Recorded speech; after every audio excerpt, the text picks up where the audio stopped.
ಬೇಲೂರಿನ ಸಾರ್ವಜನಿಕ ಆಸ್ಪತ್ರೆಯಲ್ಲಿ ವಿವಿಧ ಇಲಾಖೆಗಳ ಅಧಿಕಾರಿಗಳಿಗೆ ಲಸಿಕೆ ಹಾಕಲಾಯಿತು. ಕೋವಿಡ್ ಶೀಲ್ಡ್ ಪಡೆಯುವುದರಿಂದ ಯಾವುದೇ ಅಡ್ಡ ಪರಿಣಾಮವಿಲ್ಲದೆ ಪ್ರತಿಯೊಬ್ಬರು ಭಯಬಿಟ್ಟು ಲಸಿಕೆ ಪಡೆಯಬಹುದು ಎಂದು ತಹಶೀಲ್ದಾರ್ ಎನ್.ಬಿ. ನಟೇಶ್ ತಿಳಿಸಿದರು.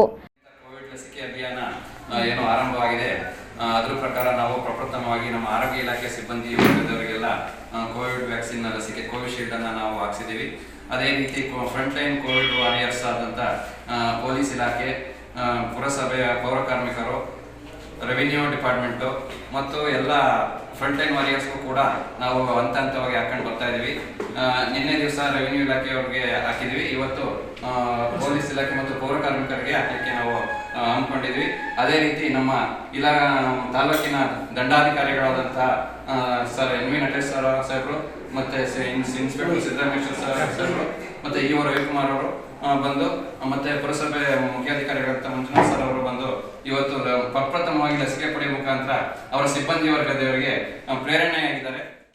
ಡಾಕ್ಟರ್ ನರಸೇಗೌಡ ಅವರು ಮಾತನಾಡಿ, ಈಗಾಗಲೇ ರಾಜ್ಯದಾದ್ಯಂತ ಕೋವಿಡ್ ಶೀಲ್ಡ್ ಲಸಿಕೆಯನ್ನು ಜನವರಿ 16ರಿಂದ ಅಭಿಯಾನ ಪ್ರಾರಂಭಿಸಿದ್ದು, ಮೊದಲು ನಮ್ಮ ಆರೋಗ್ಯ ಇಲಾಖೆಯಿಂದ ಫ್ರಂಟ್ ಲೈನ್ ವಾರಿಯರ್ಸ್ಗಳಿಗೆ ನೀಡಲಾಗಿತ್ತು. ನಂತರ ತಾಲೂಕು ಆಡಳಿತ, ಕಂದಾಯ ಇಲಾಖೆ, ಪೊಲೀಸ್, ಪುರಸಭೆ, ತಾಲೂಕು ಪಂಚಾಯತ್ ಪತ್ರಕರ್ತರಿಗೆ ಹಂತ ಹಂತವಾಗಿ ಲಸಿಕೆಯನ್ನು ನೀಡಲಾಗುವುದು. ಸಾರ್ವಜನಿಕರಿಗೆ ಈ ಲಸಿಕೆಯ ಬಗ್ಗೆ ಜಾಗೃತಿಯನ್ನು ಮೂಡಿಸಿದ್ದು, ಇದರಿಂದ ಯಾವುದೇ ಅಡ್ಡ ಪರಿಣಾಮ ಇಲ್ಲ ಎಂದು ತಿಳಿಸಿದರು. ಒಟ್ಟೀಗ ಹೆಚ್ಚು ಕಡಿಮೆ 1000 ಹತ್ರ ಆಗಿದೆ. ಎಷ್ಟು ಸ್ಟಾಕ್ ಇದೆ? ಸ್ಟಾಕ್ ಇದೆ ಸರ್, ನಮಗೆ ಸಫಿಷಿಯೆಂಟ್ ಆಗೋಷ್ಟು ಸ್ಟಾಕ್ ಇದೆ.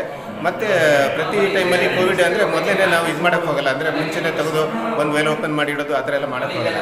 ಹಾಗಾಗಿ ಜನಗಳಿಗೆ ಎಷ್ಟು ಜನ ನಮ್ಮಲ್ಲಿ ತೊಗೊಳ್ತೀವಿ ಲಿಸ್ಟು, ಅದ್ರ ಪ್ರಕಾರ ಎಷ್ಟು ಬೇಕಾಗುತ್ತೆ ಅಷ್ಟು ವೇಲ್ ಮಾತ್ರ ನಾವು ಕೋಲ್ಡ್ ಚೈನ್ ಇದರಲ್ಲಿ ಮೇಂಟೈನ್ ಮಾಡಿಕೊಂಡು ತಂದಿಟ್ಕೊಳ್ತೀವಿ. ಸರಿ, ಪಬ್ಲಿಕ್ಕಿಗೆ ವ್ಯಾಕ್ಸಿನ್ ಎಷ್ಟು ದಿನ ಸಮಯ ಬರ್ಬೋದು?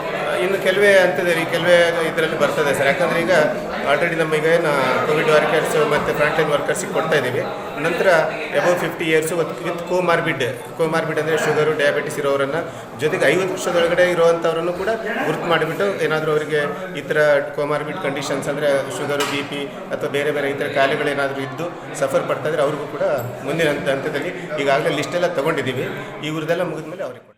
ಈ ವೇಳೆ ತಾಲೂಕು ಪಂಚಾಯತ್ ಕಾರ್ಯನಿರ್ವಹಣಾಧಿಕಾರಿ ರವಿಕುಮಾರ್, ಮುಖ್ಯಾಧಿಕಾರಿ ಮಂಜುನಾಥ್, ತಾಲೂಕು ಆರೋಗ್ಯಾಧಿಕಾರಿ ಡಾಕ್ಟರ್ ವಿಜಯ್, ವೃತ್ತ ನಿರೀಕ್ಷಕರಾದ ಸಿದ್ದರಾಮೇಶ್ವರ್, ಕ್ಷೇತ್ರ ಶಿಕ್ಷಣಾಧಿಕಾರಿ ಲೋಕೇಶ್, ಪುರಸಭೆ ಆರೋಗ್ಯಾಧಿಕಾರಿ ಲೋಹಿತ್, ಪರಿಸರ ಅಭಿಯಂತರರಾದ ಮಧುಸೂದನ್ ಕುಮಾರ್ ಮತ್ತಿತರರು ಉಪಸ್ಥಿತರಿದ್ದರು.